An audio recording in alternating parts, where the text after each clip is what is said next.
আজ রিমঝিম এই বৃষ্টির মধ্যে করব গরুর মাংসের কালাভুনা। তোমরা অনেকে আমাকে বলেছ আপু গরুর মাংসের কালাভুনা করে দেখাও, তাই আজ আমি গরুর মাংসের কালাভুনা তৈরি করব। আর আমি গরুর মাংসের কালাভুনাটা সম্পূর্ণ গ্রামীণ পদ্ধতিতে আর আমি কিভাবে তৈরি করি সেটা তোমাদের সাথে শেয়ার করব। কালাভুনা করার জন্য আমি এখানে 1 কেজি গরুর মাংস নিয়ে নিলাম, হাড় চর্বি সহ। কালাভুনা তৈরিতে মাংস, হাড়, চর্বি থাকলে বেশি ভালো হয়।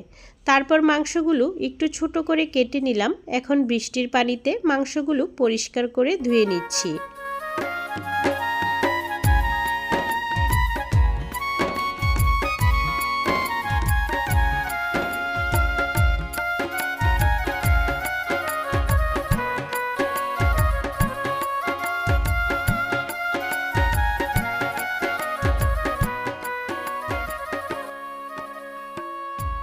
এখন গরম কড়াইতে দিয়ে দিচ্ছি সরিষার তেল, তারপর কিছু পেঁয়াজ বেরেস্তা করে নেব।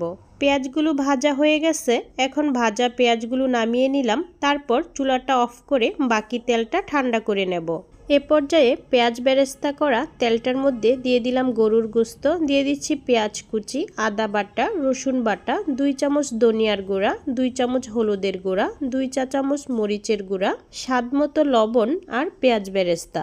এখন গোস্তগুলো মশলার সাথে খুব ভালোভাবে মাখিয়ে নেব। গোস্তগুলো মাখানো হয়ে গেলে 10 থেকে 15 মিনিট ঢাকনা দিয়ে ঢেকে রেখে দেব।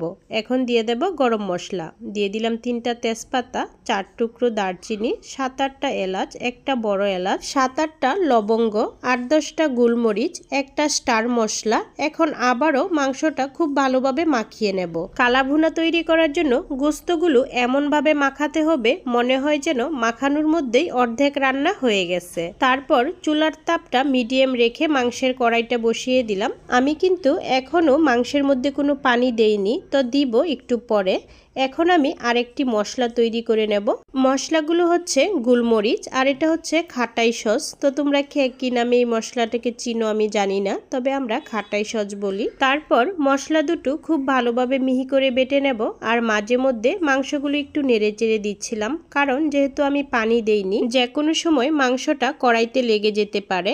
এখন দিয়ে দিচ্ছি সেই বাটা মশলা আর দিয়ে দিচ্ছি জিরার গুঁড়া। আমি কিন্তু ফার্স্টে জিরার গুঁড়া দেইনি, এখন দিয়ে দিলাম। কালাভুনা তৈরি করার জন্য একটু ধৈর্য সহকারে রান্না করতে হবে। আমরা সাধারণত গরুর গোস্ত যে সময়টায় রান্না করি, কালাভুনা তৈরি করতে আরো দ্বিগুণ সময় লাগবে। এখন আমি অল্প করে পানি দিয়ে দিলাম। যখন দেখব যে গোস্তটা কড়াইতে লেগে যাচ্ছে, তখন অল্প করে পানি দিয়ে দেব। পানিটা কিন্তু বেশি দেওয়া যাবে না, অল্প করে দিতে হবে। আর গোস্তগুলো একটু পরপর খুব ভালোভাবে নাড়তে হবে। কালাভুনা রান্না করার জন্য যতটা সময় এবং পরিশ্রম করতে হয়, খেতে কিন্তু তার চেয়েও বেশি মজা হয়। যে কোনো জিনিস কষ্ট করে পাওয়া গেলে সেটার কিন্তু কদরটাও বেশি থাকে। এখন দেখো গোস্ত আর মশলার কালারটা অনেকটাই কালো কালো হয়ে গেছে। এ পর্যায়ে আমি একটু গরম মশলার গুঁড়া আর অল্প পরিমাণে পানি দিয়ে খুব ভালোভাবে নেড়েচেড়ে নেব। এখন আবারও ঢাকনা দিয়ে ঢেকে একদম লো হিটে আরও কিছুটা সময় জাল করে নেব।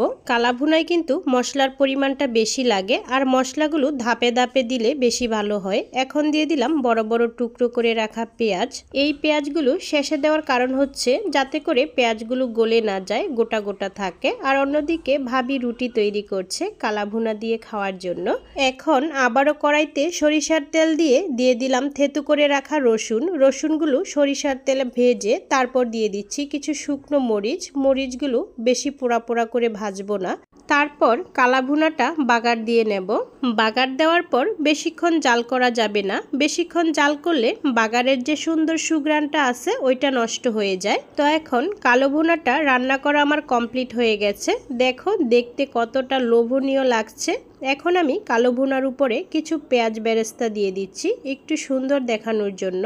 সামনে যেহেতু কুরবানি ঈদ, হয়তো বা আমার এই রান্নাটা আমারই মতো কিছু সাধারণ রাঁধুনি ভাই বোনদের কাজে লাগতে পারে, তাই ভিডিওটা শেয়ার করে সবাইকে দেখার সুযোগ করে দিও।